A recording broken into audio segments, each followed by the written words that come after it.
You ask Tiger to solve. This deals with linear equations with one unknown.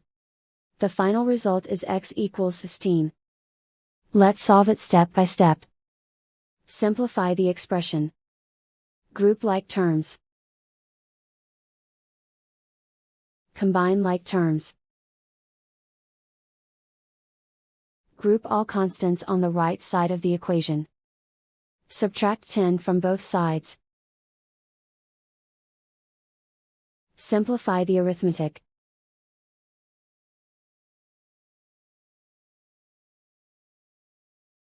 Convert the x into a positive number. Multiply both sides by -1.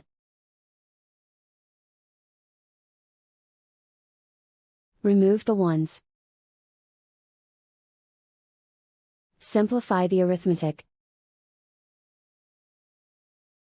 And so the final result is x equals 16.